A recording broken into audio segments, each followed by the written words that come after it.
You're listening to the Electronic Media Collective Podcast Network. Yeah, it's a mouthful. For more great shows like the one you're about to enjoy, visit electronicmediacollective.com. And now, our feature presentation. This is Randy. In the future, children will not be allowed to play with Play-Doh in carpeted rooms until they are older, like 37 years old. This is Melanie.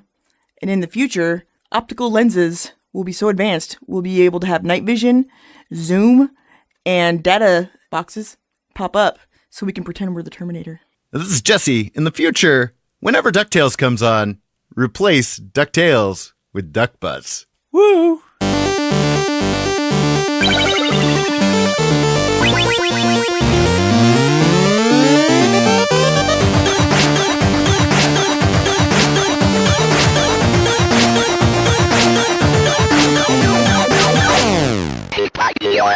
Because that's pre-show right there. That's And you could hear what that references if you only had $1.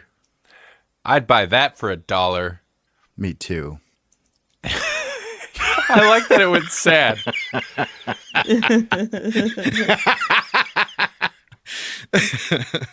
Welcome to the Grawlix podcast. This is episode number 66. Woo! Woo! Thanks for joining us. I totally lost wherever I was going. Yeah. So this episode, we're going to talk about a comic book, indie comic book, That's weird. and then before that, and we have the letters. We're going to have a letters page segment, Woo! and before Oh, that, nice. we're maybe some in-house news if we have some. Do we? Oh, we do. We have a bit. We do. A bit. A bit, yeah. Let's do that bit. Let's roll into it. Let's kick right into it. Recently, we were featured as one of the artist spotlights on the Laugh It Forward Kickstarter that is put on by one of our patrons, Sam Dealey. Speaking of Or is woohoo, it Dealey or Delay? woohooligan. Woohooligan! Yeah, I'm not sure the pronunciation offhand. I Let's should say know this, but I don't. Dealey sounds better. Yeah. Dealey sounds right, but then it's EY, so like, ooh, is that French for dealer? No. No, it's not. So anyways, we were one of the artist spotlights, and you can find that by checking out the Laugh It Forward Kickstarter, or you can go to Sam's Tumblr, which is woohooligan.tumblr.com or whatever Tumblr's modifier is. Fantastic name, by the way. It's actually woohooligancomic.com, I should say, or .tumblr.com. All the comms. Also, EMC news, Queer Nerd with Darnell Mitchell. Yeah. Was most recently launched. What else do you know about it, Mr. Randy? Okay, so a little insight into maybe I shouldn't. No, yes, a little insight into how me and Dustin operate, because Dustin operates the Pro Wrestling Iowa Network, which is where Darnell Mitchell's Queer Nerd podcast comes from. And I knew nothing of it until it hit my RSS feed, and I'm like, what's this? It's a new show. Oh, right. So- They did announce it on their own show, but yeah. Yeah, I'm not great. I don't have time to listen to everybody's show, so I'm sorry, guys. But so I checked it out, and of course I messaged Dustin and was like, "Hey, you want this on the network?" And he said, "Of course." But I listened to it, and yeah, it's good. It's Yeah. it's Darnell co-hosts Pro Wrestling Mothership. I know Yes. he's been on. He's on that and the Capital Wrestling podcast, which I Yeah. don't know if that goes out through MC or not. It does not. No. Okay. No, they have. Yeah, things get complicated when you have multiple networks and productions involved. Yeah, sure. That one does not go out through us, but he's on several of their other wrestling shows. But it's his own show, and apparently it's something he's wanted to do for a long time, where he can focus on nerdy stuff, movies, comic books, whatever he wants to talk about, with a focus on perspectives from the LGBTQ plus community. And the first episode was him and 2 co-hosts. yeah.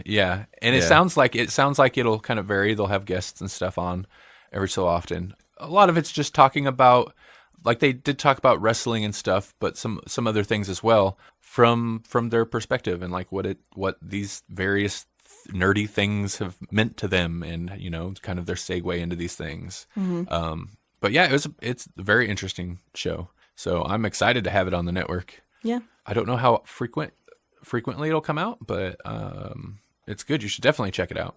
Yes. Also, I recently recorded with Patrick from Almost Educational, and we did an episode about Ready Player One, which will, by the time this comes out, will have already hit the scene. So we talked about the book. So I don't know anything about the movie yet. When that episode probably goes live, everyone will have opinions or questions or quopinions. That's a callback. Yeah, it is. About Ready Player One, and me and Patrick, we're gonna tackle some of those, at least from the perspective of people who read the book. Yeah, I'm excited to hear it. I think it was a fun episode. I mean, I think we could have talked for a whole nother hour easy, but we covered a lot of ground in the episode that we recorded. Last thing that I've got is that I am going to be at ConStellation in Lincoln, Nebraska on April 20th through the 22nd. So if you guys want to stop by and say hi, I'll probably have a recorder somewhere at the table. I'll be tabling with Axton Kaler with our Tank Zombie Studios table there, and it's just a fun con. Also, Christopher R. Mim is going to be there as the media guest of honor, which we've had interviews with him on this show before, way back in year one. So I'm looking forward to it. So if you are interested and you're in the area, definitely stop by ConStellation and give me a high five.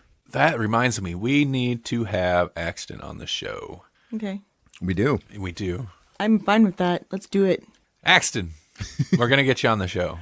Yes. What else? Grawlix Cinematic Universe number 2 will be out next week when this episode goes up. Mm-hmm. I'm looking forward to that. I can't wait. Yeah, you guys need to check it out. Get those download numbers up on it. I may have the inside track on what the episode's about, so I'm interested to hear what's said. Yeah, should be Silver underwear. So yes. Yep. So much glossy underwear. Okay, so we're going to discuss a book, and we were sent this book free of charge for the purposes of a review. Which is always a nice surprise. It is. Feel free to lovely. send us free things. Anytime. We will be under no obligation to do anything with that free thing or discuss it, but maybe we will. We probably will. Okay, if you have the words horror in the description of this product, I will probably check it out, yes. Well, what was it? What was the pitch? Like there was a pitch and you were like, maybe I need that in my life. So we were sent an email by a Mr. B.J. Mendelsohn. He is the author of a book called Social Media is Bullshit, which is interesting segue for like, hey, read my comic, because it's a nonfiction book. Mm-hmm. But he says he has a new comic book out on Comixology called Vengeance, Nevada, as in if Vengeance was like the town. Vengeance, Nevada. The description was, and this is like the only description there was of it on Comixology, a wild superhero horror adventure set in the American West. And I was like, that sounds very interesting to me. All of that sounds good. Yep. Right. So plus superhero horror, there needs to be more of that. Like, Sure. Yeah. there does. So he sent us a review copy, and we are now going to discuss it. Vengeance, Nevada, issue number 1. Story and characters by B.J. Mendelsohn. Cover art by Isidore Kolavaris. Interior art and letters by Peter Chaplarski. So this is one issue. The first issue. The first issue. Yes. As many first issues go, you really don't know what's going on still. It's just introducing you, and you're like, okay, but now what? But that's why you have to read more. Mm-hmm. Okay, so I guess we'll skip the summary for now. We'll kind of touch on it. What did you guys think of Vengeance, Nevada? I think there were interesting things happening, but I had a slight issue following, and partially that's because of a problem we've run into many times before, where some of the characters look very similar, so I wasn't sure who was doing what to whom through parts of the book. Sure. There's a lot of stuff I like. There's stuff I liked in it. I would say, though, and obviously we discussed this a little bit before, it was a little hard to follow because there's some of the characters, some of the female characters, and it's almost all female characters, which is interesting. But several of them look the same, or at least they look similar. And then the way that the story is told, it jumps around slightly. And put those two things together, I was having a hard time following exactly what was happening. by the end of the book, like, I got it. I mean, at least the obvious, like, here's the events of what happened in this book. Like, I understood, but it wasn't till the end to where I was, like, able to really, okay, well, this is something that's a flashback. This is something that's happening at a different time. I don't think these two ladies are the same lady. I think those two ladies might be the same lady. So, like, I was able to piece it together by the end, but it was a little hard to follow. Yeah. Well, and also you have multiple, I mean, like, I love the art style with this, but, like, you have multiple things going on with the art where you open it up and it's very much like Sin City in that it's all black and white with just some touch colors, like accent colors. Like her eyes are blue kind of thing, and some of the speech bubbles are blue, but everything else is black and white. And then you jump in later and there's color, and there's some pages that are full color, and it makes it difficult to track what characters, like who is who, because, now she's rendered in color and now she's not. And maybe this isn't the same character. And yeah. No, it's interesting. There was one character that was consistently rendered in full color while none of the other scene was. So that seems significant. I mean, obviously, but. Well, it also helps you to tell who she is, but.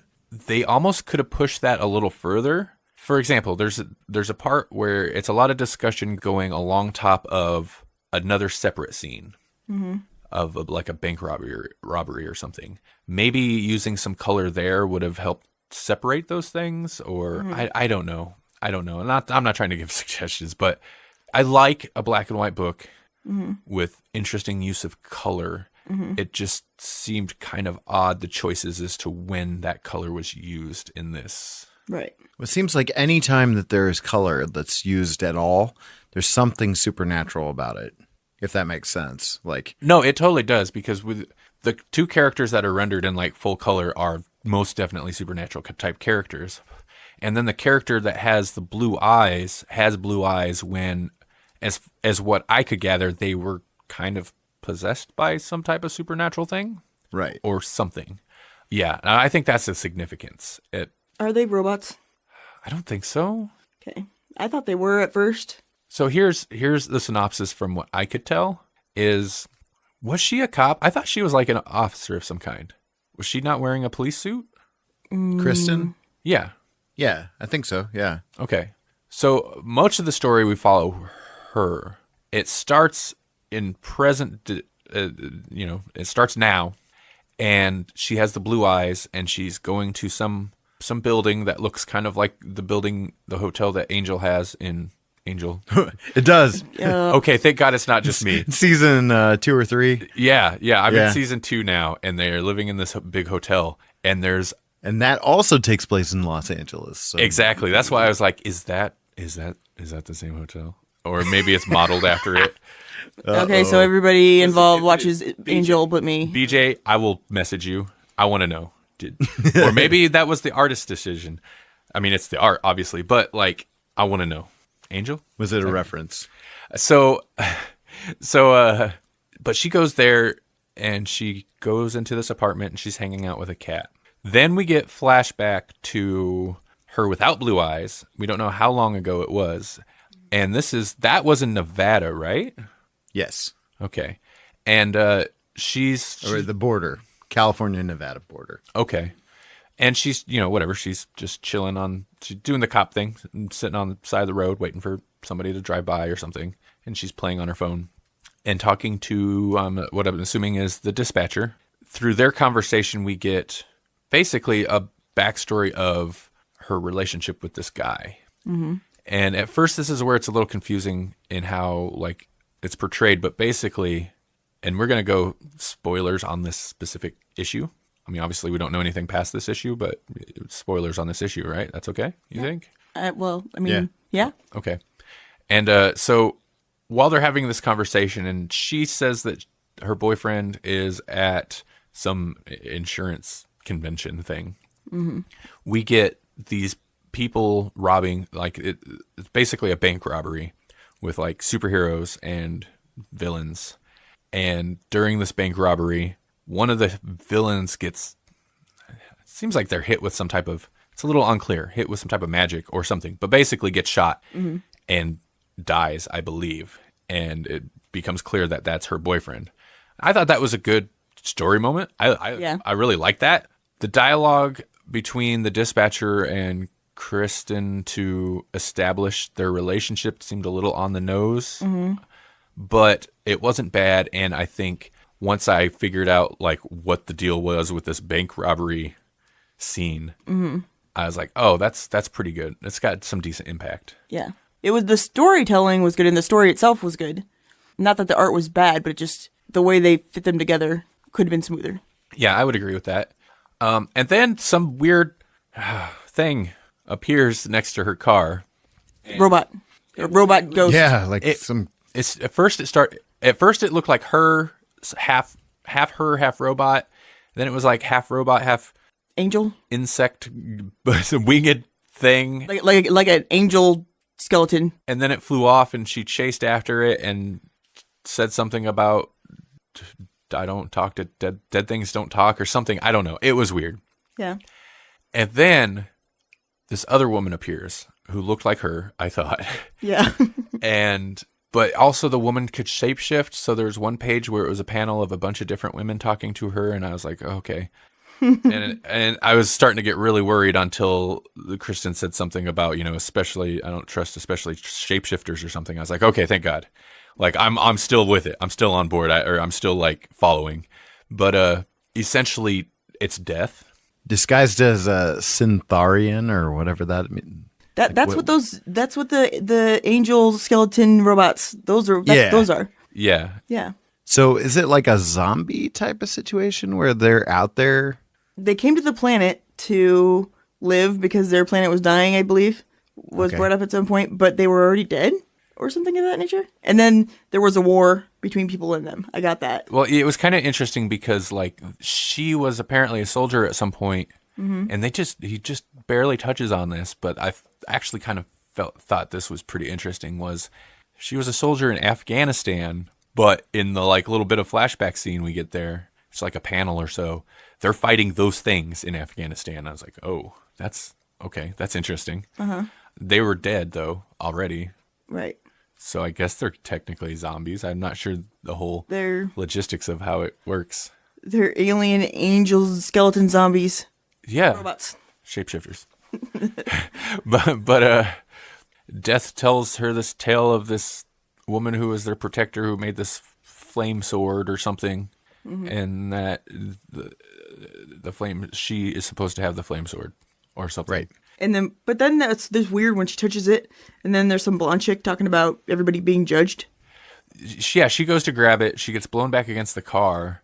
Then there's some other lady telling her a thing, and then it seemed like this other lady then possessed her or went into her or something. And then we get cut back to her with the blue eyes.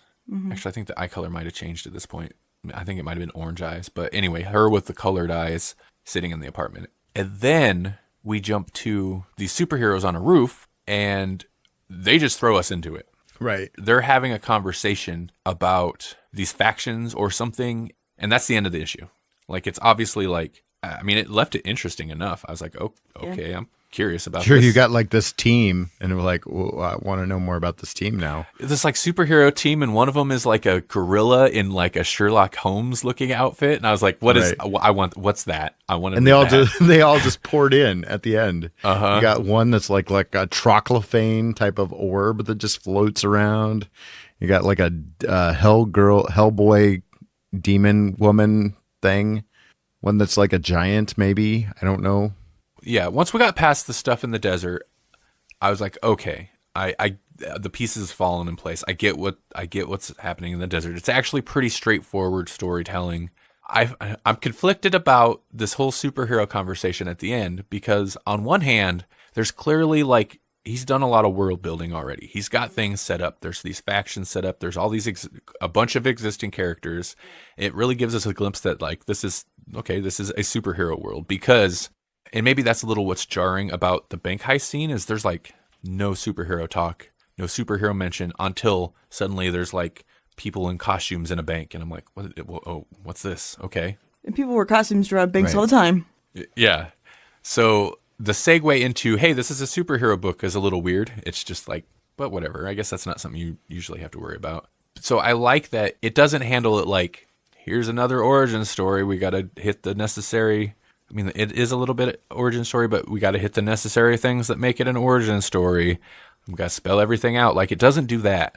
But it almost goes too far in the other direction to where it's like, this feels like the 23rd book in a series, and I haven't read the first 22, you know? Right. It You just- know there's backstory, and you feel like you should know it. Whereas normally in a first issue, you don't feel like you should know it. Like, what am I missing? So, like I said, I don't know that that's a bad thing. I Right. kind of like it. I kind of like, oh, okay, well, this stuff, well, good. We're just going to get to it.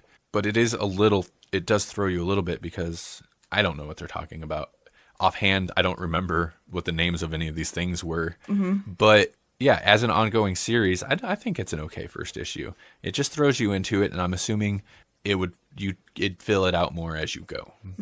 I would buy the second issue because I'm curious enough to see what was going on. So Yeah. We talked about the color. Jesse said it's black and white, and it's not even like grayscale. It's line work. Yeah. It's a high contrast black and white. spot blacks with line work is basically what you got.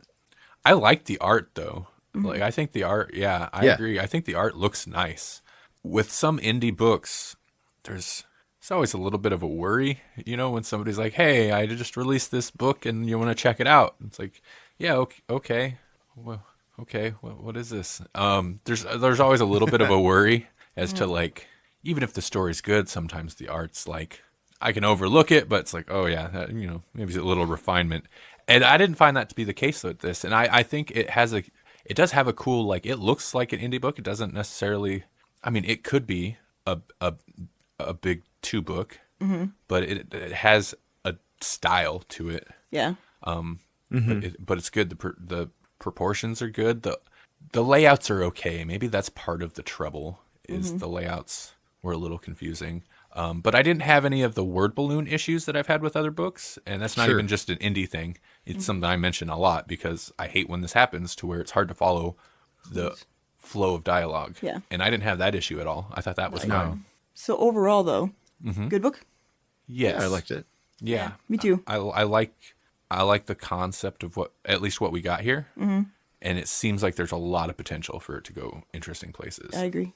I feel a little bit bad following up our Owl Girls discussion with this discussion because it's a little bit the same thing where we just get a snip of stuff. Yeah. Right. And I think that's fair. I mean, that's what we have. We have a lot of questions, and that's I feel like that's what early issues of a comic series should do is to give us a bunch of questions that we want the answer to, and I think that this issue does a pretty good job of that. The only problem that we run into a little bit with this is that we had some other questions that were like, based on, am I sure that I know what's going on in this issue? So Yeah. And I want to know this. They can answer this in other issues, but so the angel, skeleton, robot, ghost, zombie thing. Is it all of those things or none of those things? Right. Yeah. I think it's some of them. Some of them. Yes. Okay. I could see where there's elements of horror. It's definitely a superhero book Yeah. Right. because we get a superhero team at the end of the book. Well, the alien, ghost, all those things I just said, those are creepy. Those are creepy as all crap. Yeah. Yeah, For real. Yeah, we don't get a heavy horror thing going on here, but I like the elements of horror that could be there. Yeah. And I would definitely like to see, like I've said, I wish there were more superhero horror books. We get, we get like little runs of bigger superhero books that kind of dive into horror, but kind of something that better or more often rides the line between those two would be interesting. I also get a Justice League Dark vibe from this team because they all have they all have like that crescent moon motif to them, but like the Hellboy looking character, she gives me a distinct John Constantine vibe. So I feel like there's probably a horror / supernatural element even to the superhero team that we have. It just hasn't been revealed yet because we just got introduced to them. There's something I like This is a completely minor thing, but so at one point, I don't remember at which point, but one of the characters says something to somebody in, I think it was like that alien language or something, and we don't see that. It's just like has indication that the dialogue's translated from whatever. Right. But then later, the superheroes, one of the superhero women says to another, basically about like, don't light that cigarette because she's a Girl Scout. If you light that cigarette, you'll never hear the end of it. But she says it to her in Hebrew, and I don't know Hebrew, but they actually have it written out there. And I just like the idea that, okay, so there's these two characters that speak Hebrew to each other, and just that little thing I thought was an interesting touch, and that's not the kind of thing you usually see. So I thought that was cool. Like the little interesting touches like that is a good indication. Mm-hmm. So I will include a link to where you can find that on Comixology, and that is not an affiliate link. We did get the book for free, but we're not getting any kickbacks for referring people to it. So I don't know. If it sounds interesting, check it out. Well, it's a horror superhero thing set in the West. How could it not be interesting? It's like three genres in one. It's the Angel Building. I know it is. Oh, well, it totally. I was made me just think of watching it. Angel the other night, and waiting for Charles Gunn to just walk out, man. There was one shot of the corner of this building, and I swear it is that. And then I was reading the shot in the show stuck out to me because I was like, that totally looks like a canned shot they've had for a while. That like it doesn't necessarily match up with the other footage, but it's something they shot like 2 years ago that they just reuse. Right. And then reading this comic, I come across that page, and I was like, I'm pretty sure that's the same shot. They just drew it. So I could be completely off base, but it's Angel. that's nice. Buffy and Angel are everywhere. Okay. You got that. You look so annoyed by that. Well, I just, You don't care at all. don't care at all. Hey, Hey, what's up, sexy? letters. Oh, Oh boy. these letters. Here we go.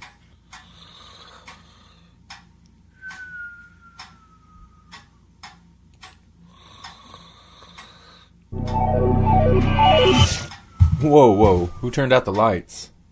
Where did I end up now? This stupid time-traveling Blinkatron, I swear. There's a Blinkatron just going. It's okay. Oh, crap. Shh. Just stay asleep. Okay. All right, well, right place, wrong time. This is fine. I'll just leave him a note. There has to be some paper around here somewhere. Man, it's dark. Oh, what is that? Trash can. It's just cat dancing. Wait, is that... It's full of comics. What the devil? Marvel Secret Wars, Marvel Secret Empire, 90s Captain America. Huh. Alright. Now where's some paper? What's this? Puppets. Pokemon. Here we go. Paper. Jesse, this is Randy. From in the future! There's imported donuts. There's just... Why would they do that? It's stupid. Jesse, this is Randy. From in the future. Just leaving this note to remind you to let listeners know how they can send us their feedback for the letters page segment. Be sure to tell them they can send us an email to letters@grawlixpodcast.com. It's GRAWLIX podcast.com. And we'll read it on the show. If they'd like to hear their voice on the show, they can send us a voice recording or do it the old-fashioned way. Pick up a phone and leave us a voice message. The phone number to do that is 559-426-6427. That's 559-426-6427. Or an easier way to remember it is 559-4-COMICS. Tell them to try to keep it under 2 minutes, and remember we do a clean language show, regardless what the YouTube algorithm says. I would remind myself, but it doesn't go well when I try to visit my past selves. It's too paradoxical. Thanks. Alright, now just to leave this on his nightstand.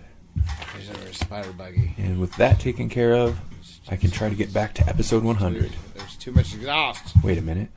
It occurs to me I have a unique opportunity here. That just might be too much magnificent manly beard for one podcast. There can only be one. Okay, first, I do have a little audio. Here we go. Follow-up audio from Jerry the Gnome. Okay. Okay, so hopefully he didn't get leprechauned.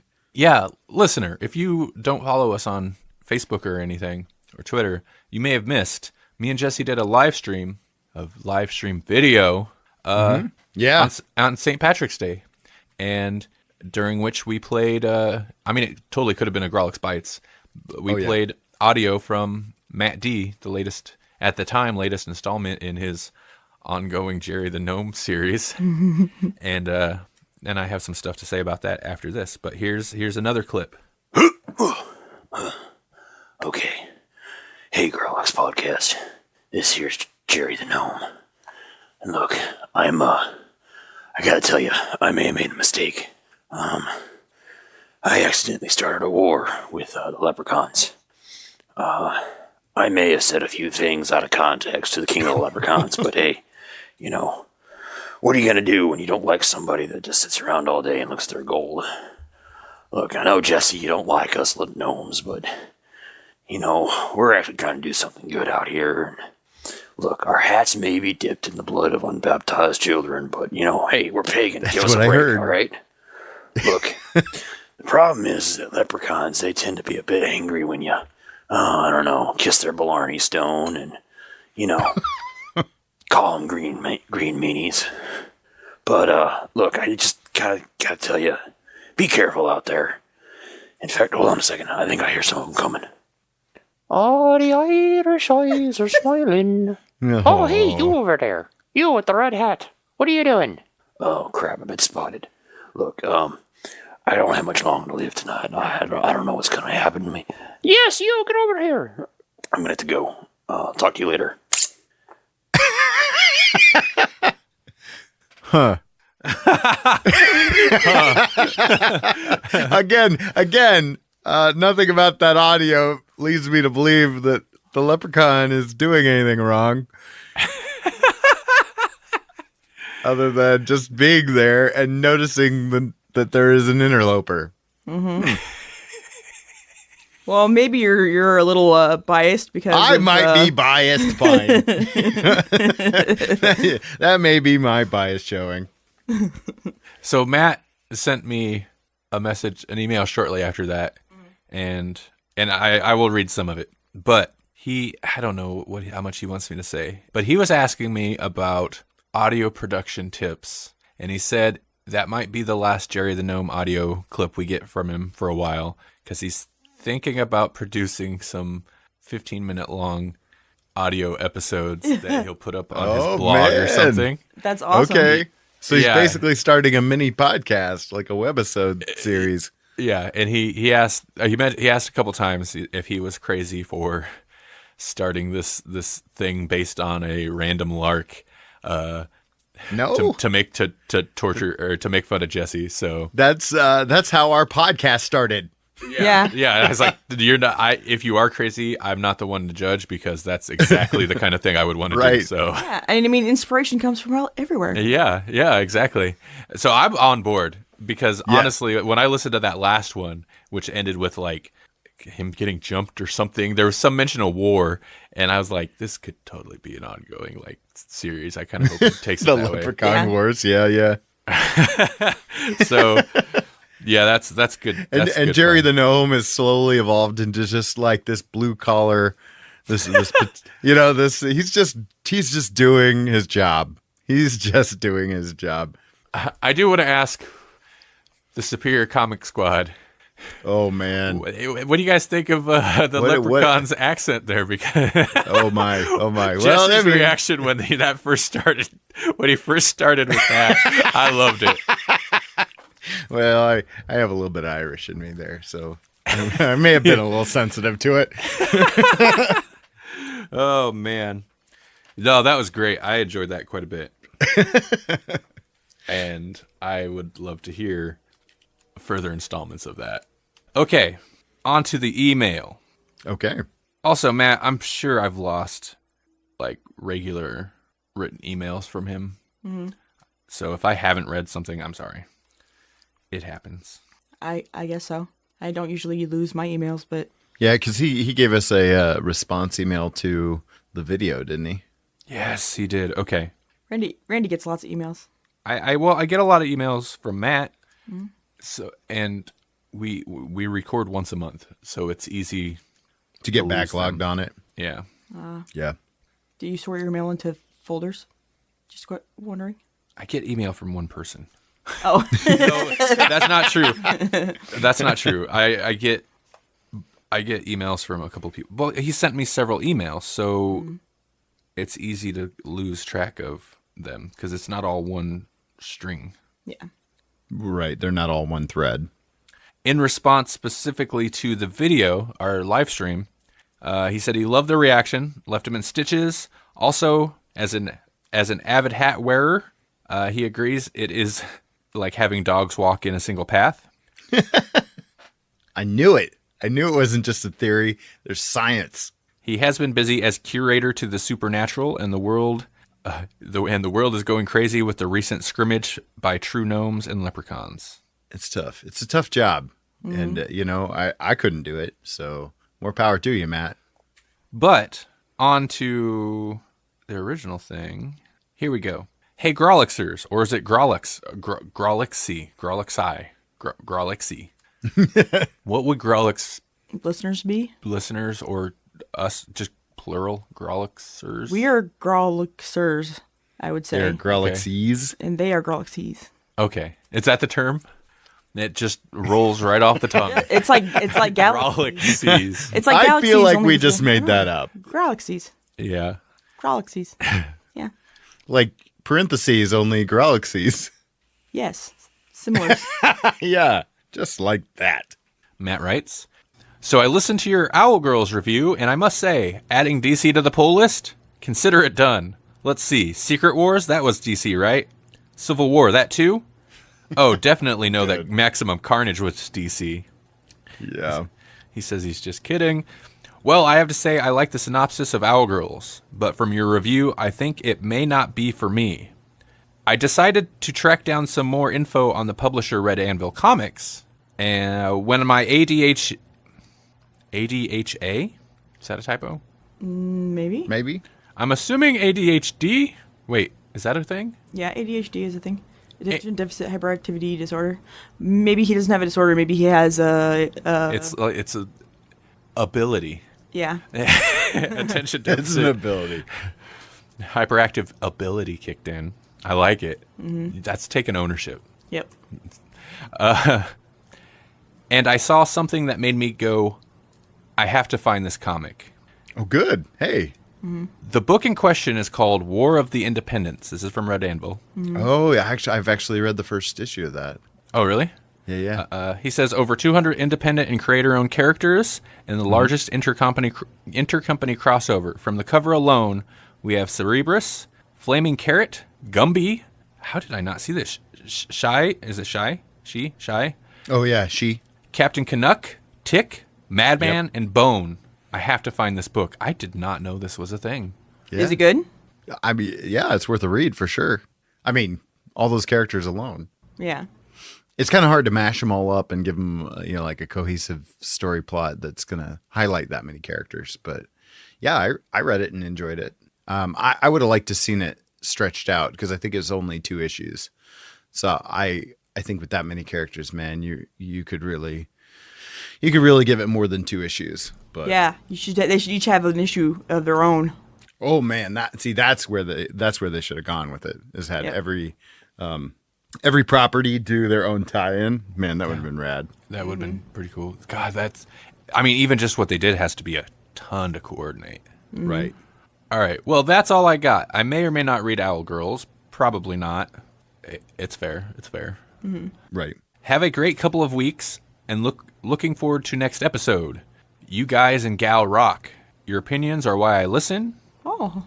And Thank you you. all are so fun to listen to. Oh. I know I am. No, I'm We just kidding. try. I look forward to the first and third Monday each month. Oh, and one final thought. Oh, this is good. Matt, this is good. RoboCop versus Terminator versus Universal Soldier. Oh yeah. That's right. He did. Oh, he did reply to. He had thoughts on Cinematic Universe. Cinematic Universe too, but I'll find that later and read that with Jasper maybe. Yeah. RoboCop versus Terminator versus. It's gonna be. So with Cinematic Universe, I found like just on concept, it's almost hard to keep it a double feature. Mm-hmm. Oh, It's sure. hard, it's hard to not just like start lumping in a bunch of movies together because it would work. Yeah. Sure. But Wait, is Universal Soldier the Jean-Claude Van Damme movie? yeah, but you know what? Terminator versus RoboCop. Wait, was it Terminator? Yeah, it was. Yeah. Terminator versus RoboCop versus Universal Soldier versus Soldier. Come on. You got to throw Soldier in there with Kurt Russell, where he's like genetic. Well, he's not a machine, but he's genetically engineered soldier. Mm-hmm. Well, maybe you should. Maybe split it. Universal Soldier and Soldier. Yeah. There you go. Ooh, that's a good one. Yeah, and then the other two. I don't remember ever actually watching Universal Soldier. Really. Oh man. I know it's like one of those classic kind of old school action. Well, and it's one of those. I mean, it is a Van Damme movie, but it's one that feels like it's greater than the genre, which is just his movies. You know, like I don't know. His movies are generally C movies. This one's actually a B movie. Oh, there. That makes sense. I could see that. Okay. Yeah, I've never watched them because it looked like one of those like, and I don't know why. It's got Jean-Claude Van Damme in it. That's why. Well, it looked like one of those lower grade. I think that the sequels, I seen the VHS boxes for like Universal Soldier 2 or something in the store all the time when I was a kid. The sequels do not factor in necessarily. Although Bill Goldberg is in one that Jean-Claude is actually in. Like Jean-Claude actually comes back for it. Rough. All right, thanks again, Matt, for the letters. Yes, thank you, Matt.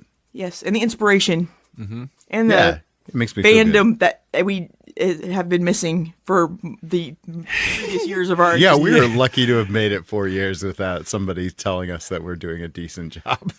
Yeah. That's true. Well, we had that one guy on YouTube who said we were like an epic podcast. I think I'm forgetting a couple words, but he said we don't know. That's I was going to say, That's right. I don't think that was a fan. You wanted to know why we were laughing. Why are we always laughing? What are we? Because we choose to spread joy in the world. What are we handicapped? Is it like an epic handicapped podcast, except he used different terminology. Hey, he said we were epic. Yeah, he did. He did. Yeah. And he gave me one of our favorite curse word substitution words is gits. Yeah. You don't know gits. We don't. No, we don't. No, there's been some nice comments on YouTube too. Yeah, it's true. I remember when we, for the smidge that we did the community review thing. We'd get mixed comments when we did the community There was reviews. at least one person that really liked it. Uh-huh.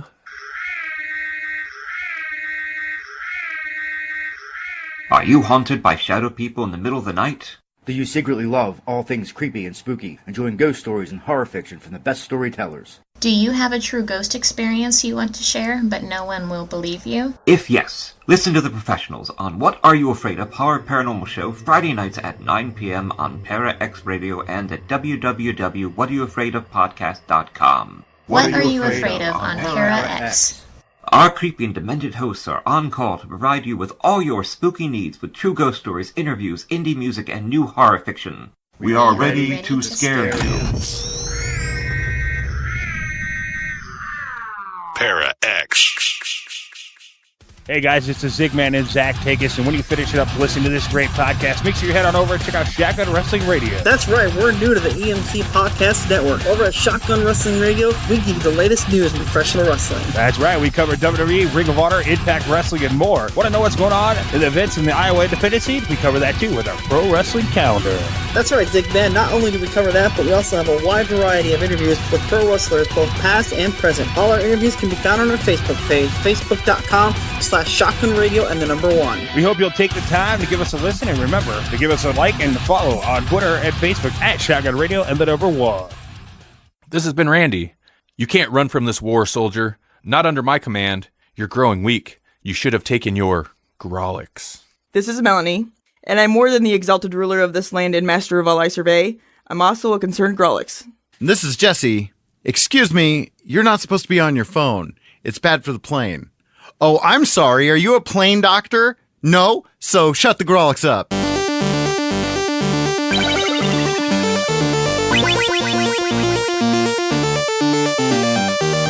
Thank you for listening to the Grawlix Podcast. The Grawlix Podcast is a production of the Electronic Media Collective and Vorpal Arrow Studios.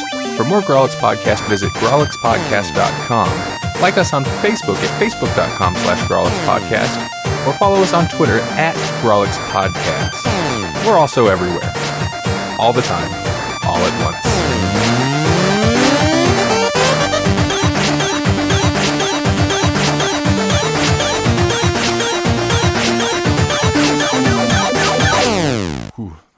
I miffed that.